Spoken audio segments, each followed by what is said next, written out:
na tomato processors. Ine ndine dining house kumwalu mina. So kupanga tomato sauce ufunika kunkala na 20 kg tomato. Poyamba kupanga tomato ni kusamba kumanja. Mukasiza kusamba kumanja buno kankala clean. Mutenga manzi mwaleta mbucket na dish yoikamu na manzi yena ngufuti yosukuruzira.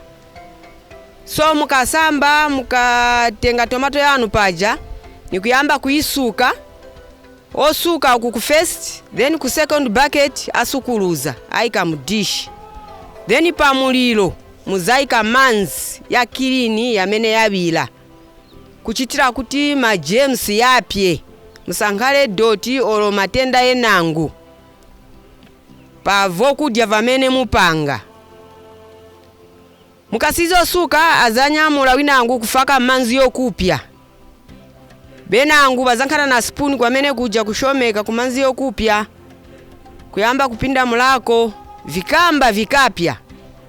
Ni kuchosa kufaka kumanzi yozizira pa dish. No yambo chosa vikamba. Mukachosa vikamba muzafaka mdishi mwinangumu. Bazambo juba kuchosa masidi. Then uku kudishi kwinangu kuzankala ijaina masidi. Ijamene mwachosa seed. Muzatenga buno mwaikiri na buno seed ya chokamo. Muzatenga poto ya kirini. Mwaisuka buno. Mwaika mpoto muja. Ijamene mwakonza buno ilibe seed. Mwaijuba pangono buno pafupi. Tuankala tungono. Kuchitira kuti povundula pajolo popika isakuvuteni. Mukasiriza manje mukafaka mpoto nkuyamba mwafaka pa muliro manje ni shambo vira. Muvundulamo pangono ibira. Muvundulamo pangono ibira. Muvundula pangono ibira. Mukaona kuti yapya. Zatenga bucket ya clean na kolanda mwaleta. Mzatenga spoon jaikuru.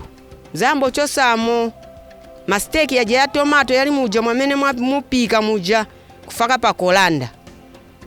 Mukasirizamo ajamanzi ya sala mwasi ya pa muliro yabira. Mwavifina finako paja pa kolanda mwavifina finako. Mukasiriza ajamanzi ya tomato ya sala yabira muvundulamo yakali pa muliro. Nikutenga vende. Mwaikamo vija vamene mwafinako pa kolanda paja. Mukutwa futi muzavitenga manje mwavifaka futi pa kolanda. Mwavifina manzi ya choka buno. Mutenga ajamanzi manje. Mubweza mpoto muja. Mwayamba kupika manje kuvivundula. Mukaona kuti apa vaoneka munga vapya apa. Muzaleta manje voikamu. Sugar 1.5 kg. Then kuli soti 330 grams. Mwibala 330 grams. Then kuli vinegar 800 grams. Or 800 mils, Then onion. Then kuli onion powder na garlic powder. So ayo ni half cup. Ni ma half cup.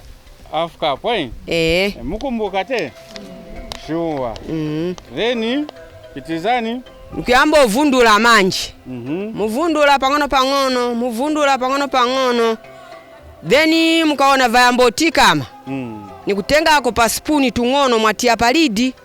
Ndiye kuchita chani hapo? Kupima kuti tione ngati tomato sauce yafika pakupya. Okay. Mukabendeka lidi ngati iendelera manzi acha fast. Ni kuleka futi. Mwambo vundula futi. Futi mzatenga tungono. Futi mwaika palidi. Mwabendeka lidi yanu. Vienda pangono muona ati apa ikaibo sirizika. Futi nikuvisia futi vambo vira. Kulibe kulekeza mugati mulekeza kuvundulamo paja vizankhala na chusi vizankhala black mpoto so nikuvundulamo pakapita kanthawi mavundulamo so futi mwatenga mwaika palidi mukaika palidi mwaona kuti iyenda bwinobwino chabe kulibe na manzi amene yayenda ni tomato sauce yanu yapya mwaiona tomato sauce ndiye iyi amene ioneka mu botro mwanaipanga mairo te tinapanga mairo ni abwino maningi olotaitulula palidi amene angaje ni kuina mwande taiona iyi ero nkhala na appetite maningi popika pajanga inunkilira monga ukudya lekani na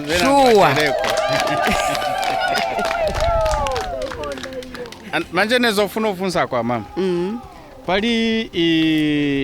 pali kavende musevenza chabe kavende olo kuli vinangu vosevenzesa kuti muigaye tomato pacha mukankhala na ndrama nikugulako blender very good na sola mutenga blender wanu uja mwamufaka pa adapter yayaka malaiti nikuyamba kugaya then blender eve ali bwino kupambana na vende chawama so nachiona kuti tizasakira ndrama mgrupu kuti tiguleko blender tiyambe kupanga chani tiyambe kupanga tomato sauce nogulisa kugulisa ku Shoprite olo ku Choppies chawama so vamene tipunzira ni vamushe maningi so muzafuna tikaambeko production kuti tiyambeko kugulisa hivi vintu chioneka tizapangapo ndrama zambiri muli tomato sauce kuchila kugulisa tomato eka apa pamene tikamba pa tomato ya box ilizingati 20 pa 20 25 na 40 na 70 kwacha ya mushe maningi production cost ndrama zamene mungene samo box imozi muta zingati tinapenda bonsa pate almost over 100 kwacha te ero yogulise tomato 20 kwacha iyi boto ni ingakale zingati kugula tomato sauce munagulapo 25 kwacha so ngati tuli 10 upanga 250 ngati mwachosamo yonse makosti olo production cost pa 120 you still remain with 130 or 140 so it's over 100% profit lero twapitako pa hotel pamozi pamene timachita supply vosiyana tabafunsa pali tomato paste pali ija tomato paste vatifunsa question ati imwe mungatikwanise kutipasa tomato sauce vatiseka ngati tingakwanise pafuna tomato paste tomato paste mamagula 60 kg 60 kg I think per week maona ka that's why tomato mama gula chabe box imozi because mama sevenzesa ija tomato paste kupangira chani kupangira masupu mama kamba ima wama maningi kupangira tomato then nabaja wamene walibe blood maningi bakonda tomato paste muziva muziva wamene ima sevenza tomato paste so ero tomato paste kangono chabe so munga ka 100 grams so bagulisa 9 kwacha imwe ngati mwambako kupanga vambiri muzambo ogulisa kupa mtengo uti ungono and yet vimve kabwi it should be of good quality mwati tizambo kuvutana na wantu ati iwe nigulisa tomato ya box pa 20 kwacha nikubapangira chabe tomato sauce ndiye amene wafuna uchita bwanji kuyamba kukudya ni abwino maningi zikomo kwambiri takondwera oti mupunzira hivi vintu hivi maybe kuliko mafunzo bazamifunsako 1111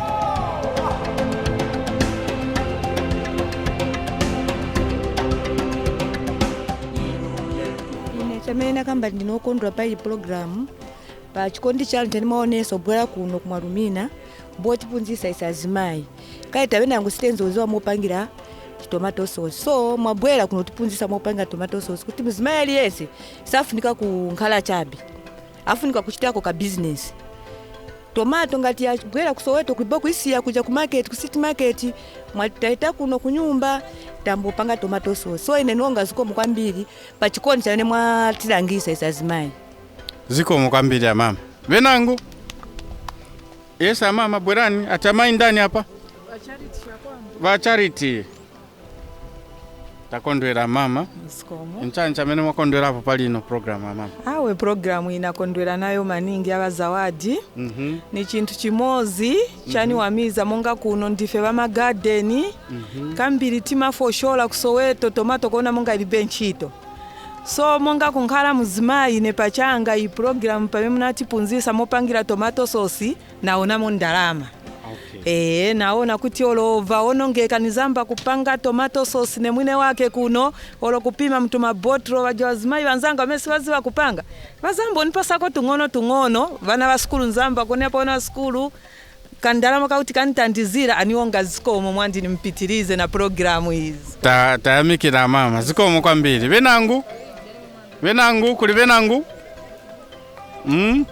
Mwamvera ya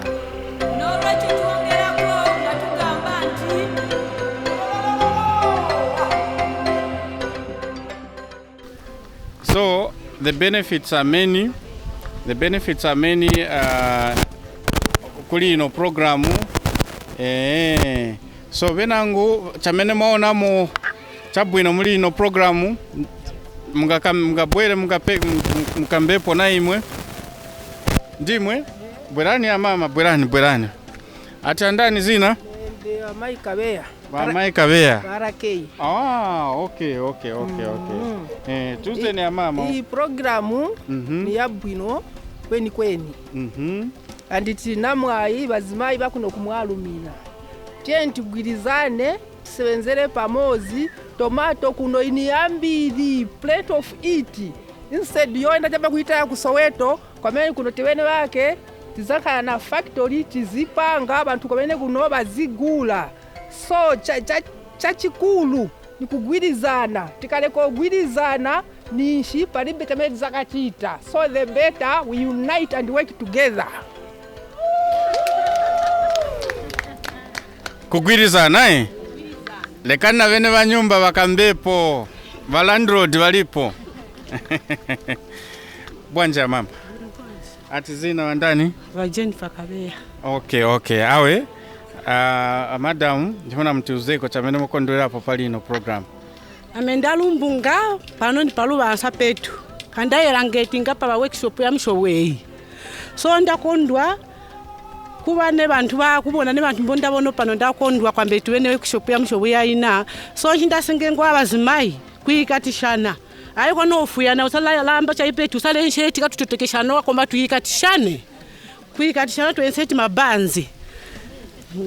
Ndapwishi. Ndimo mwamvela bana mvela kwa mabanzi.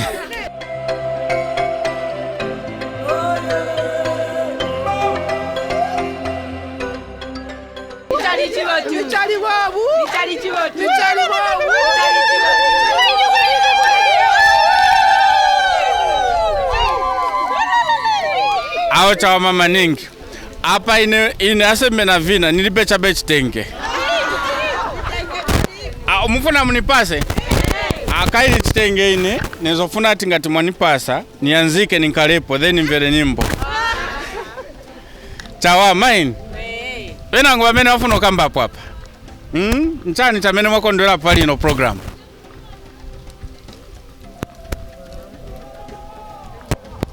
Mfuna kamba hapo na imwe. Nichani tufuna tuone ngati mwakondwera sure. Vamene tinapika mailo. Vamene tinapika zina yanga ndine ana nkupisha. Kumwalumina kampo. Nyonga zikomo kuli kampani ya boti punzisa mopikira tomato sauce. Mwamene tinapikira tomato sauce wanatipasa ma example tinapeleka kumanyumba kwatu. Kwendo olangiza wazimuna watu. Wazimuna watu pewa na vimvera veti na pika wanaonga ziko mukansi ya abantu wakupunzisani zoona andi muzazi bava mbiri ziko ndiye mawe yamenenze nayo haya yeah but sibana Ulimi eh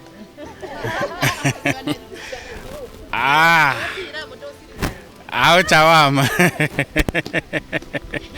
yeah awe naise tayamikila maningi kusebenza na imwe mubwela wonse muoneka wogwirisana aupuna kusogolo kwa mene tienda huku muzambo sebenza so chabe akapena tizaona mameti za chitira kuchitana organize ma certificate attendance certificate of attendance kuti paja pamene ngati mufuna kungena oloka ntchito kwamene wapanga matomato mukakamba naine niziwa kuchita ivi evidence ilipo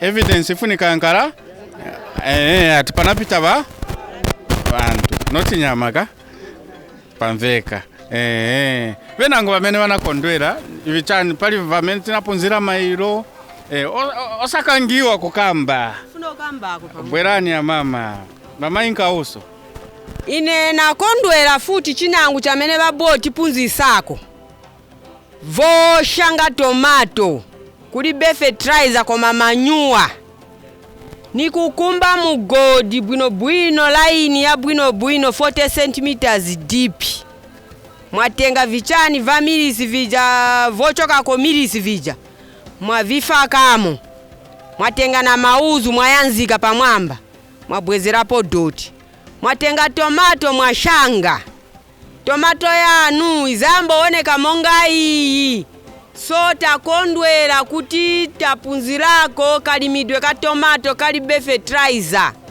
takondwera maningi iyi knowledge nayo yatiwamiza zikomo bazawadi zikomo kwambiri so iyo nkaniyo molimira tomato yamene yopangira ku tomato sauce kai kuno taona I think manzi yataika maningi meaning ngati manzi yataika maningi nishimu mutaya ndrama zambiri kuli nkani ya fuel right mnaona ndrama tunapenda 11,000 in 3 months now apo ndiye chamene wa Victor chamene nzokamba apo mukonzera chani malo so I'm sure kwa mene tenda kusogolo kuti zambo bwera kona muminda kuona ngati mwakamba nimuno shanga tomato kubwera kuona mukonza bwanji malo yano so that tipunzisana kuchita ku avoid kuchita spend ndrama zambiri kuli mafuta that's why wenza wabwera kona na vija vima plants at vi comfrey muviziva ivi vaso hivi muviziva hivi te ndepa simonzo viziva vimatandiza maningi hivi that's why tomato ikula muiona ka so ivi vonse hivi muntu afunika aviziva ngati suviziva nishindrama zambiri zambotaika venango vamene wafuna kamba hapa so tiziva mopendela mozivira ninangene samozi ngati munapunzirako te mukumbukako te tinapunzira pali record chani record keeping tinakamba ndiye kuchita chani uko manje imatandiza chani record keeping bwerani ya mama mvuno kamba bwerani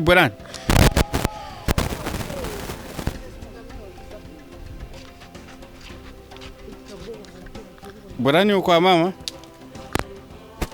pali record keeping mwamene tinapunzira kuti record keeping ni kulemba kalikonse kamene wasebenzesa kamene waponyamo mu business yako mungamene tishangira tomato kalikonse nagula mankhwala mwakuti nagula ma plants mwakuti ndrama ulemba zonse na zamene ofolesa mawekazi wamene oli nawo ngati tunaita ko employ mawekazi na vonse tabve nosebenzesa na leba amene ongenesamo ngati tomato nthawi yotiola vonse ovika pamozi kuti uziwe kuti bushe tomato yanga pamene nigulisa business yanga nipanga losi olo kapena nipanga profit. So ngati suchita izo nichipabe chichonse amene ungaziwe, so ndiye record keeping. Ziko tayamikira ni mwamene. So record keeping ili important kuziva apa nizapanga losi ngati nagulisa pa mtengo itandiza in fact kuti uzive mutengo amene nzagulisira wamene tizagulisira hapo, si mwamene? Sure. So ifunika tonse utotuma details kutuziva ini. Then cha first before karibu yamba upanga tomato sauce pali usaka tunapunzira cha before mukaribo yamba kupanga tomato sauce. Remember food safety, Food safety, tunapunzira chani pali food safety. Bwerani ya mama, bwerani ya mama. Ati wa Esther, wa Loveness, wa Luyando. Tifuna tikumbuke, Sure, bwerani uko wa mama. Tunapunzira chani pali food safety. Tunapunzira tipo zinalanga ne Loveness muliata. Tunapunzira ngati ufuna yamba business ili yonse funika onkala na health certificates. Okay. Okay. Nichani, like, why should you have a certificate? Because ungapezeke na matenda ungayambukise bantu. Okay. Tukasuza kutuina matenda so ngambeche kupanga ulibe certificate ungambukise bantu matenda. Okay. So after mwaziva ngati mwapeza mwenye matenda mzapitiliza? Apona ibala tupitilishe. Bwerani. Imirani ya mama first. Imirani. Nifuna kai tipunzisane wonse. Tunapunzira tani. Ngawapezeka tuli na matenda. Kulibe kusiya ni kupitiliza. Okay. Popanga paja ufunika uli na gloves. Okay. Kumanja. And then ufunika na kasote maneti tuja twa kumutu wa vala mask bwino akuti nangwa intemula mate siyachoka. And then kufunika na vosebenzeramo chi worksuit. Okay. Awe pamveka pa anya Loveness. Ni mwamene. Ngati wazijuba blood ichoka ifunika wapitiza kusebenza. Ipichacha? Nikuvala, that's why ifunika kuvala ma gloves so that we nachilonda singaende blood kuva kudeve mpanga. Okay. In fact ifunika chape watenga kachani kalive. First wachita bwanji? Ndiye kuyamba. Chawama. Mwana mwamchinja diaper mfunika bwereramu kusebenza? Kusamba kumanja. Okay. Ngati muziva tumwendo sebenza mwana nikuenda naye? Awe afunika osala kunyumba. Nicha? Chifukwa mwana kuja kwa meti sebenzera kuja angapya na muliro vochita ni vambiri so mwana ngapezeke mrisking ikulu. Okay. Awe chawama. Nsapato? Sapato sufuniko vara va open ufuniko vara sapato zi closed konse so that olovija vamene opika vili pa muliro lova kutaikira sungapi. Ndiye safety, so chintu chamene tifuna opanga chifunika chili very clean, osati mwapezeka doti ili yonse, ni mwamene, ziko mkwambili azimai, na ise takondora kupezeka kuno. Bwerani ya mama. Nga bwera ya mama. Bwerani. Bwerani hapa. Inejine barake. Hata mikumbuka. Pa place popangira tomato sauce olo chili chonse chakudya chamene tifuna opanga. Ndaba pamene tili apa tizakapanga izakankhala factory. So pa place pamene yapo pafunika onkhala toilet na bini yovalika. Then toilet ifunika onkhala na 50 meters, but 40 meters apart from the main place. 50 meters away from the main place pamene munkhala. Sure, sure. Then munthu amene apanga afunika onkhala smart. My earrings, no earrings, no powdering, no face powders, kulibe. Ndavita vingagwere mu tomato sauce amene mupanga. Ma perfumes, no perfumes. Ingachita attract chani amene mupanga nayo yamba onukira full perfume. Zikomo. Awe tayamikira mama. Bwerani ya mama, bwerani. Achandani ya mama. Ene zinanga ndine Ethel Mwaka Kobo. Addition pali safety certificate. Ngati munthu kuli matenda ena ngamaita transmit ku banzatu ayi. Ngati napezekana TB automatically siningapange vita vintu kozi. Nizapasa kobe nangu. Muja mu group tili bambiri muzapeza benangu balibe matenda chakuti ngate affect banzatu. Ndiye pene nizofuna ku explain pamene. Very good. Thank you very much. Ayi. Amama mfuno bwerani ya mama. Ati kwa meneti ka tomato yatu. Ati zina ndani ya mama? We, naiba. Ine zina yanga ndine Rose Chibumba. Okay. Nichoka kumwalu mina camp. Okay. Kwa meneti ka tomato, yamene tifuna upangisa tomato sauce, sikufunika upezeka makoswe na vinyoni. Very good. Because msaende ya mama, ngati vabwera wako, ngati kuli wakoswe na yuto ni problem bwanja mene izankalapo. Ngati makoswe aenda mubini momenti tayilamo vinyalala moja. Badya makoswe ajaja abwera ku tomato yatu ija abwera yadya zatipasa matenda. Ngati ni vinyoni monga nkuku zayenda futi kwa mene kuja vadya vibwera kwa mene tipangira tomato sauce yatu vizadya ni chitizadwala diarrhea chimozi na matenda yenangu monga kolera. Zikomo kwambiri. Awa kansi tinapunzira vambiri Sure azimai. Yeah. Takondwela maningi kupezeka kuno azimai. And we are looking forward to spending much time with you here.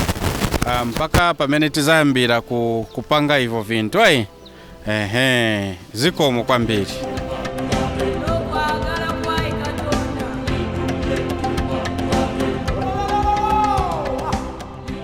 Chongwe is a town that has got so much potential in as far as producing agricultural produce is concerned.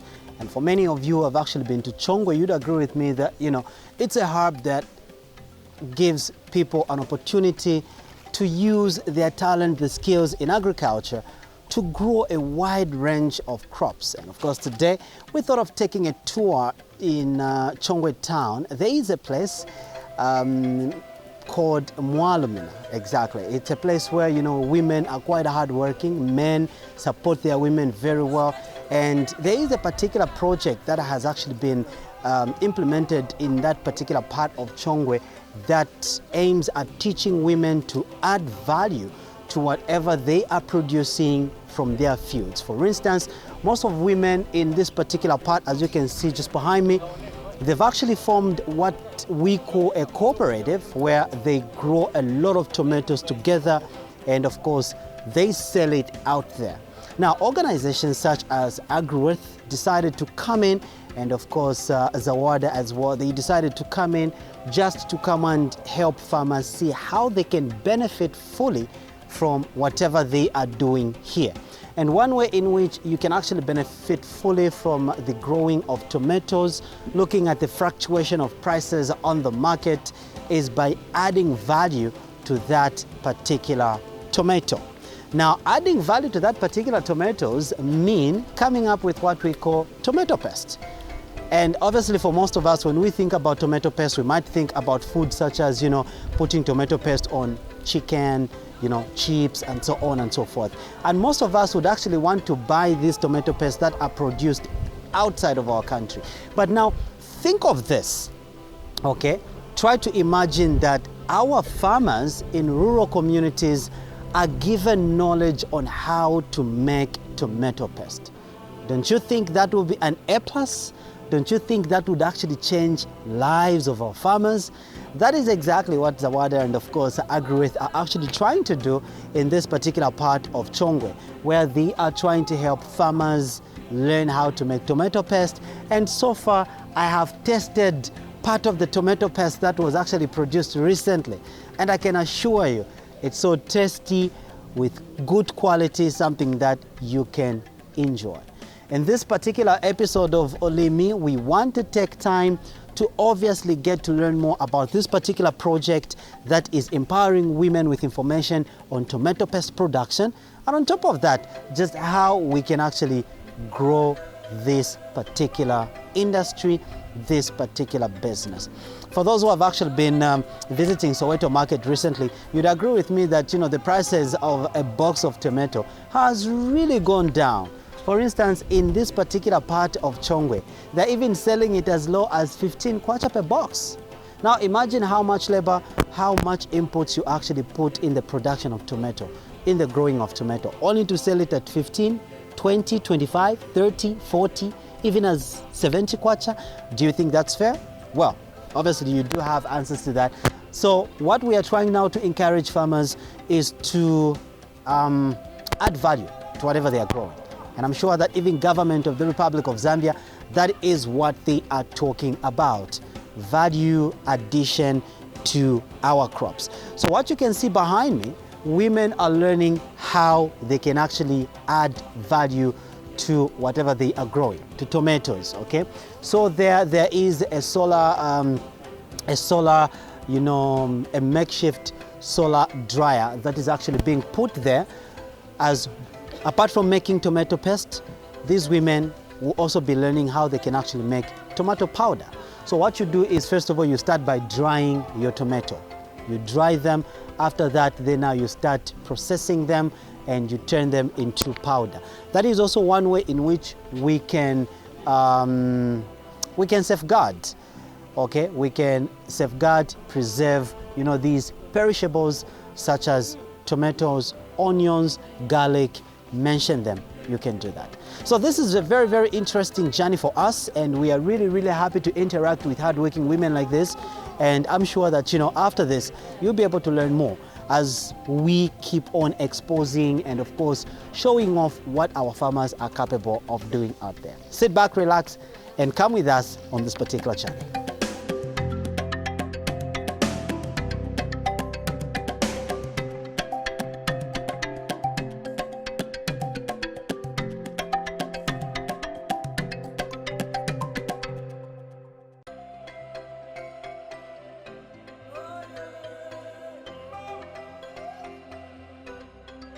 All right, so at least, we were privileged enough to have a taste of that tomato paste that, the ladies, women here definitely made just a few days ago. So right now it is at the stage where now we want to test the shelf life of that particular paste. We want to make sure that, it's a locally produced tomato paste, but it is also meeting international standards, especially where shelf life is concerned. So the moment that one is qualified, you should be able to be feeding on something that is locally produced, and produced not just in urban areas, but we are talking about a product produced by women in rural communities. What we are trying to do is to unearth, unleash the value and the skill that our women in local community areas, especially in rural areas, have. That particular potential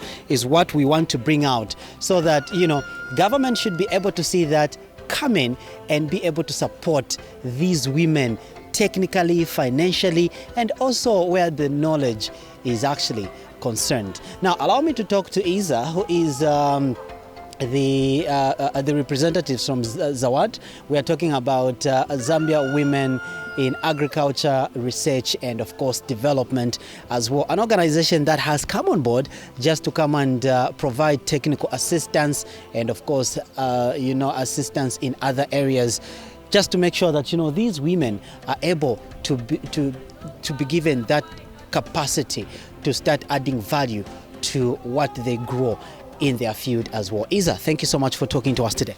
Hi, thank you for having me.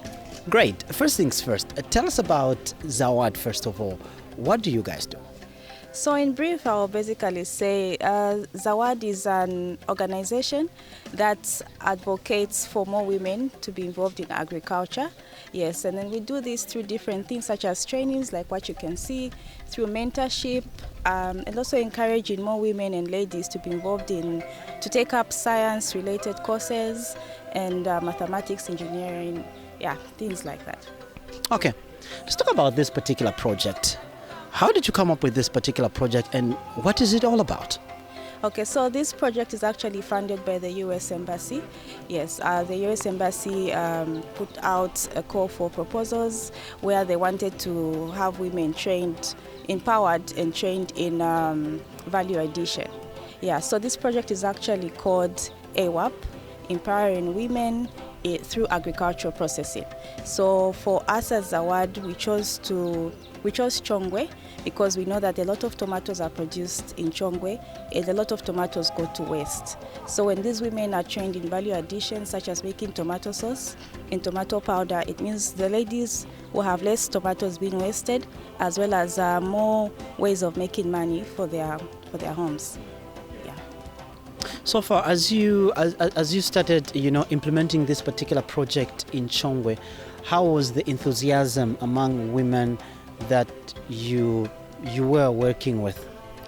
Okay, so they were excited, though of course at first most of them are always like, yeah, we get trained, but then it always ends at training. We want to go further than training. So this project actually, first of all, it's a project that is trying to encourage sustainability in that we are trying to use materials that are within the reach of these ladies.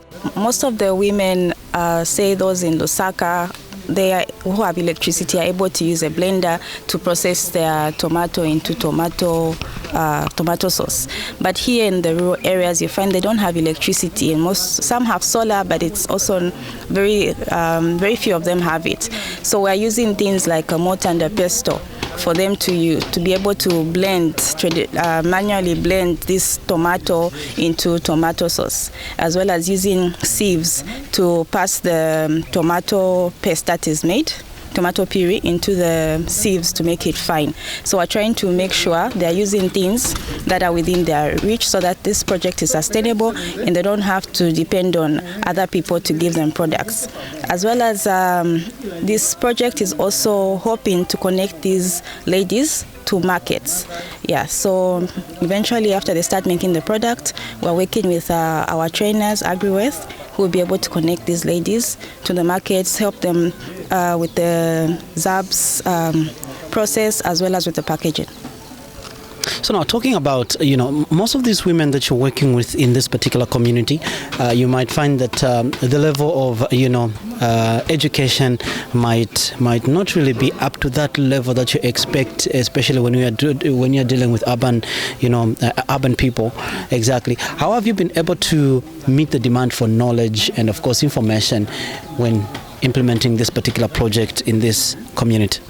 Okay, so I would say they have indigenous knowledge first of all, and then also we're communicating to them in a local language.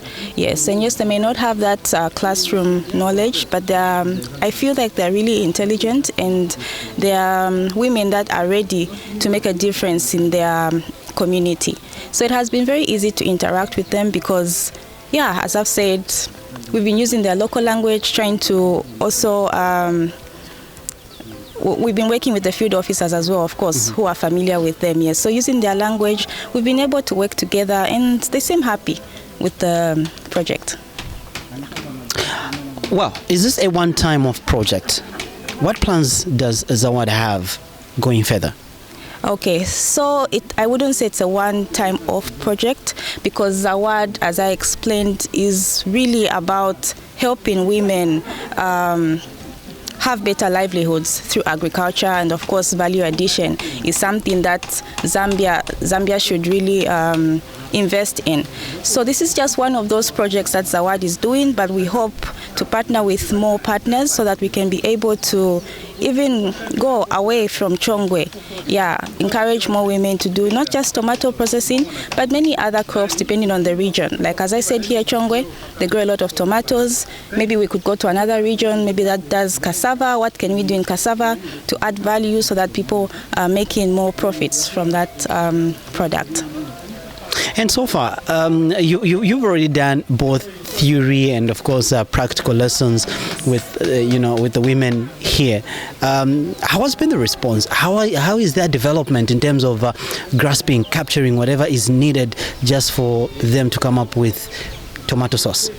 Okay, so it's been really, really good. Even if you tried and interviewed some of them, you would see that they're actually grasping most of these concepts, because we're really taking our time, taking into account that, as you said, maybe some of them may not understand as much. So we really need to take our time to make sure they understand this so that we get the intended result. Because as Zawad, we don't want to merely just say we came to this locality, we get them a training. We want an impact that is going to show that these women are making a difference. These women's lives have been changed because of this training. So this is the second camp actually where we've had the training. The first one was in Luimba. We did the same, where the first training was about food safety, record keeping, and hygiene. And then here, the second day, we teach them practically how to make tomato sauce from scratch. And the third day, we teach them how to make a solar dryer where they can dry tomato slices, which will eventually be ground into tomato powder. All right, so that is exactly some of the things that, the ladies are definitely learning. So what you're able to see behind us there, that is the solar dryer that is actually being under construction. And that one will be, some of the tomatoes will actually be put there, dried from there, for the sole purpose of making powder. That is what we are talking about when we are trying to address the concept of value addition to what we are producing. The beauty part of it is that this will not only be consumed locally, but it's something that can actually be exported and, of course, be able to add to the forex coming into the country as well.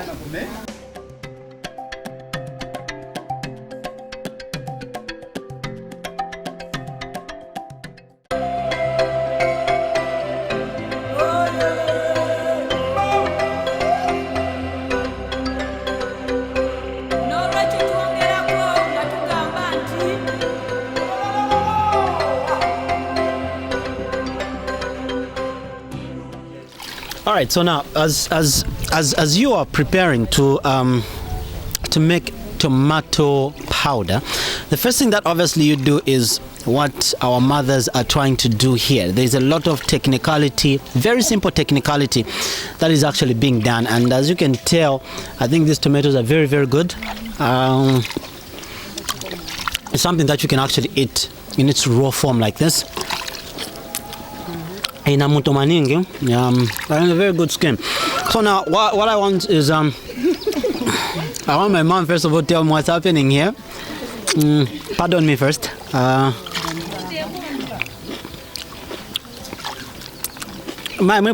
Bwino bwanji dadi. Necha bwino kaya kunyumba bwa? Kunyumba nasi yako bwino kaya imwe. We takondwera kuti mwatilandira kuno. Kuti mbwe mtipuniseko ngani kulingana na mopangira tomato paste. So kapena mungatuze kwa first hapa. Nchanchi chitika hapa. Hapa chamechi chitika tifuna upanga tomato powder. So hapa choyamba kushita ni kutenga manzi kuika mbaketi akirini. Then mukasiriza kutenga tomato kuikamo na kuyamba kuisuka kuika mdishi ya green. Mukasiriza ni kutenga futi dish na manaifi. Then paja mzima ya meagwira nchito yafunika kuvara shitambara first kumutu. Kushitira sisi kuti saende kuli vija vintu vameti sevenza. Then ikasiriza kusuki wa manje potenga ni kuchosa monga mwamemonera bachosa tuja twapa mitu. Kuchosa bwino paja pansi pa dishi ni kumwazapo soti. Ija soti imadonsa manzi olongati kuli tudoyo tumafa. Ndiye mwame imatitandizira soti. So mukajua ikakavaringa pansi paja ikakwana futi rea namba 2 futi nikumwazapo tusoti futi mwajuva mwayanzika bwinobwino monga mwamemonera mwayo wachitira wazimayi apa so chabe mpaka kusiriza programu yatu manje tikasiriza ndiye kupereka kuja kometa konzacho yani kilapo tizaenda kuyika wanu bwinobwino kuti tomato yatu for 1 month idonse manzi yume paka ikambe kugomo kamonga kamtengo so ndiye kutenga manje kaya ni wende kaya ni grinder manje kuti tigaye tipange powder so ndiye nchito amemona pa met 7 zate wazimayi dadi so ikafika pa kutira soti ni soti ambiri bwanji memu mafuniko tira pa layers paja pa layer palipo memu tira soti mafuniko nkala soti ambiri bwanji ifunika beni ya size soti osati ambiri ya size kushita beti donse manzi na kupaya tudoyo tulimo then ngati kuliyola ina ngumona niono ngeka paja pojuva kufunika kuijuva ako kuchosa naona kuti paja zimayi kapakati aka ondeke meni makonda maningi kudi aka kane aka mani pesa tipaja wane kabaka chosapo wai baka chosapo aka kantu wane atikankala na tudoyo kaina matenda then olo poison ndipo meimangenera paja so that's why baka chosapo then kankala futi nikokosa skanga tuweke bwino kaoneka kaina doti monga wemukaonera tu doti tuja so powder tu singa oneke bwino ingaoneke ni ya doti tu black so apa before ikalibe kwenda kuli kaja ka solar dryer ifunika kadishi kaja kazafunika kazule o izafunika bwanje kafunika kazule kankalelevo bwino ndiye pameti zapereka kuja. All right, so among the knowledge that women in this particular cooperative have actually learned has to do with how you need to treat your tomato. And the beauty part of it is that, you know, all these, the aspect of hygiene, the women have been taught. The first thing that you need to do is to wash your hands, and you need to make sure that you wash your tomato, and after that then make sure that everything that you are using is actually clean. So once the tomato fills that dish, it will be taken to, you know, the solar dryer, which has just been manufactured, as you can see behind. Then from there it will be left there for close to a month. So manje paja tomato mkaipereka paja ya yuma yambochoka kulingana mene mwakambira kuti monga nkamtengo cho konka hapo nchani chokonka hapo manje ndiye kuleta grinder kuyamba kuigaya kuti tipange powder then tikaendopanga powder ija vazakatireta tuma papers toilongamo ni business nichiyayamba tambogwira ndrama hivi ni olo manyumba yatu kumankala shortage ya tomato kumankala magarden ya sira ni ing'ono ikalibe kukula so naife taonamo kupunzira kuti jamene powder tizamba kuyika kundio which means tizamba kudia ndio zili be tomato so kulingana na vene mwapunzira hapa sofa pangani ya vene mungachite na tomato instead yogulisa chabe box ya tomato koma kupanga paste kupanga sauce na kupanga powder muona kwati zakuthandizane munjira bwanje awe chizatitandiza munjira ya bwino mwameta chionera monga ife wametiri mama garden tiri mlosi kusanama ndaba tiri matomato zona kupeleka kusoweto titaya so munjira ya meva tipunzisiramo chaoneka tizamba kugwirako profit yatu ijasizange na monga itipelekera ku Soweto so ife tionga zikomo kuti vatipunzisa kuchira kuti tikaziononga ndirama kutaya so ndirama zatu sizizaonongeka manje naife tizankhala busy kuyamba kupanga iva me vatipunzisa so which means ndirama zatu tioneka naife manje tizaenda pamwamba sitizabwerera pansi So we are talking about adding value to some of the agricultural produce that we grow. And in this episode, our main focus is actually on tomato. And the reason why you have seen that the majority who are undertaking this project or who are part of this cooperative are women is because Zawad is trying by all means to give empowerment not only to men but also to women.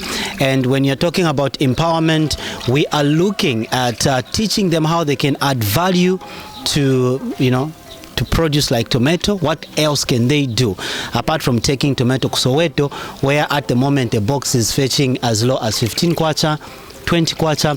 Last time mnaenda ku Soweto, box imozi mwanzogulisa zingati? Yenze inafika na 10 kwacha. So manje ikafika pa 10 kwacha hapa, mumapeza mo profit zingati? Kuri be profit ndava kuja ku Soweto, once transport in 25 kwacha box, then market fee, then kaponya mea guli sapaja, then transport na kudara, then nishukuli bosala na nkongole kuli wa transport iwobwera kunyumba manje kwa mpo gwira ngati ni nkuku kuti ni gulise ni mpase. So kuli bena profit monga ilimo, then fertilizer ni odula mankwala mama indamu mtomato ni opusa na ambiri. So kumankala losi ikulu maningi monga kuli fete balimi. So kupunziro hii I think yawe chatiwa miza tifunika chabe kuti tikeko nzeru na kugwiriza na kuti zija ndrama za metima ononga na mpamvu zatu papunziro ya meta punzira kwa afu weifeta chuona chatiwa miza maningi ndaba this time ndrama zizambo bwera mnyumba. That's exactly what we are learning in this particular episode. We want to see how we can actually add value not only to tomatoes but to whatever we are growing in our fields, as we want to benefit fully from the agricultural sector.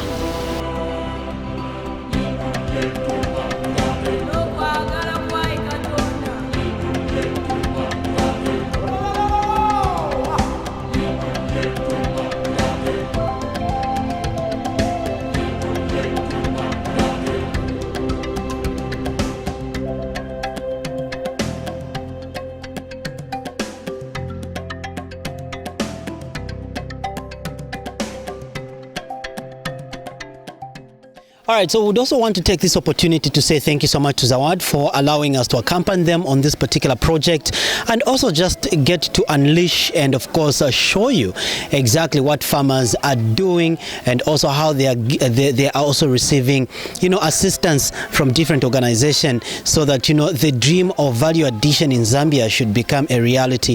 And when we are talking about diversification and also value addition in agriculture, we cannot talk about that particular topic without talking about Agri-Wealth Incubator, because they have been at the center stage encouraging more farmers to try not only to focus on raw material but to also try and add value.